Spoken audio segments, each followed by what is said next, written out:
2025-এ উচ্চ মাধ্যমিক পরীক্ষার্থীদের দ্রবণের উপর যে কোশ্চেনগুলো না করলেই নয় সেগুলো নিয়ে আমি একটু আলোকপাত করছি। যেহেতু দ্রবণ থেকে আমাদের কোনো মাল্টিপল চয়েস কোশ্চেন পড়বে না, কোনো ভিএসএ কোশ্চেন পড়বে না, 2 নম্বরে এবং 3 নম্বরে কোশ্চেন পড়বে, আমি সেইগুলো নিয়ে একটু আলোচনা করছি।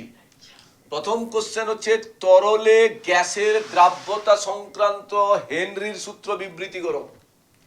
তরলে গ্যাসের দ্রাব্যতা সংক্রান্ত হেনরির সূত্র বিবৃতি করো। কোশ্চেন নাম্বার 2, বিশুদ্ধ দ্রাবকের চেয়ে দ্রবণের বাষ্পচাপ কম হয় কেন? বিশুদ্ধ দ্রাবকের চেয়ে দ্রবণের বাষ্পচাপ কম হয় কেন? কোশ্চেন নাম্বার 3, বিশুদ্ধ দ্রাবকের চেয়ে দ্রবণের স্ফুটনাঙ্ক বেশি হয় কেন? বিশুদ্ধ দ্রাবকের চেয়ে দ্রবণের স্ফুটনাঙ্ক বেশি হয় কেন? কোশ্চেন নাম্বার 4, ব্যাখ্যা করো বাষ্পচাপের আপেক্ষিক অবনমন দ্রবণের একটি সংখ্যাগত ধর্ম।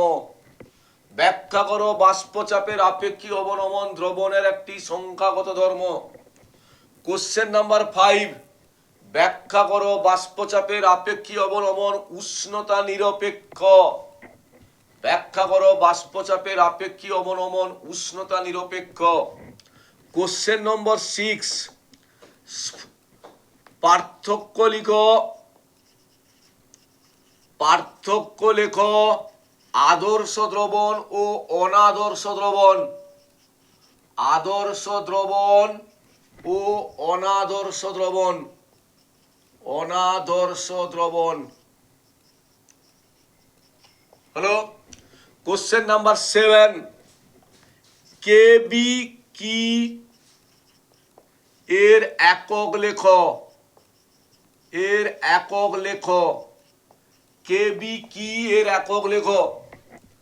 কোশ্চেন নাম্বার 8, জলের কেএফ। জলের কেএফ 1.33 বলতে কি বোঝো? জলের কেএফ 1.33 বলতে কি বোঝো? কোশ্চেন নাম্বার 9, কোশ্চেন নাম্বার 9 তোমাদের পড়তে পারবে, বিপরীত অভিশ্রবণ কি এর ব্যবহারিক প্রয়োগ লেখো। বিপরীত অভিশ্রবণ কি এর প্রয়োগ লেখো।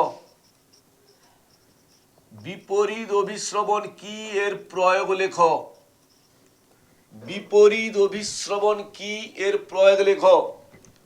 কোশ্চেন নাম্বার 10, দুটি দ্রবণ আইসোটনিক এই কথার অর্থ কি? দুটি দ্রবণ isotonic.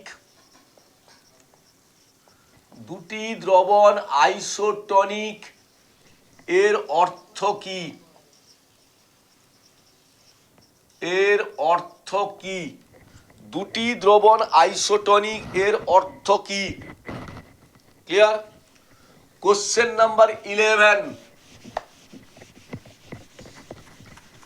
Question number 11, question number 11, অভিশ্রবণ চাপ সংক্রান্ত, অভিশ্রবণ চাপ সংক্রান্ত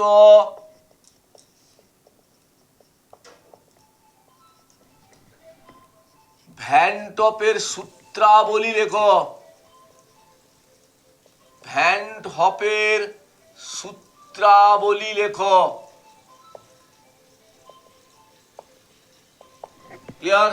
অভিশ্রবণ চাপ সংক্রান্ত ভ্যান টপের সূত্রাবলী লেখো। কোশ্চেন নম্বর 12,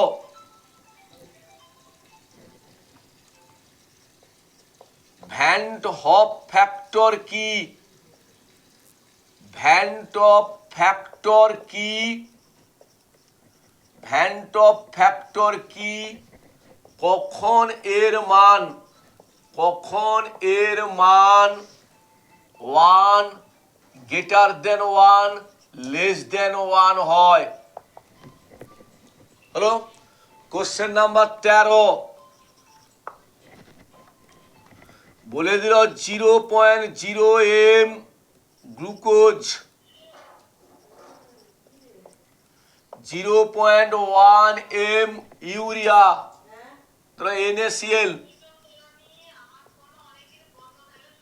0.1 m AlCl3, এদের মধ্যে কার অভিস্রবণ চাপ, এদের মধ্যে কার অভিস্রবণ চাপ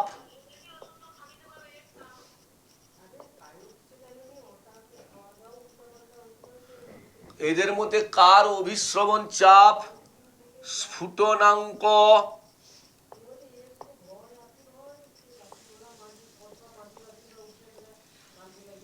হিমাঙ্ক বেশি হবে?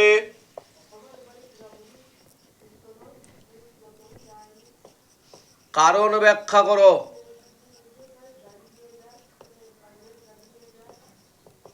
হয়েছে? 0.1 m glucose, 0.1 m NaCl, 0.1 m AlCl3, এদের মধ্যে কার অভিস্রবণ চাপ স্ফুটনাঙ্ক হিমাঙ্ক বেশি হবে? কারণ ব্যাখ্যা করো। এই 13টি কোশ্চেনের মধ্যে তোমরা 2 থেকে 3 নম্বরের কোশ্চেন তোমরা অবশ্যই এইচএসে পেয়ে যাবে। পুরো ভিডিওটি ভালো করে পড়বে, কোশ্চেনগুলো তোমরা ফলো করবে। যে কোশ্চেনের অ্যান্সার তোমরা পাবে না, আমাকে হয় তোমরা ফোন করবে, না হলে মেসেজে লিখবে, কমেন্ট বক্সে লিখবে, আমি তোমাদের অ্যান্সার করে ইউটিউবে পাঠিয়ে দেব। এবং পরবর্তী ক্লাসে আমি দ্রবণ থেকে যে যে অঙ্কগুলো পড়বে, প্রবলেমগুলো পড়বে, সেইগুলো নিয়ে আমি আলোকপাত করব। ঠিক আছে? তোমরা ভালো করে ইউটিউব ফলো করো, শেয়ার করো, সাবস্ক্রাইব করো। এখানে রাখি।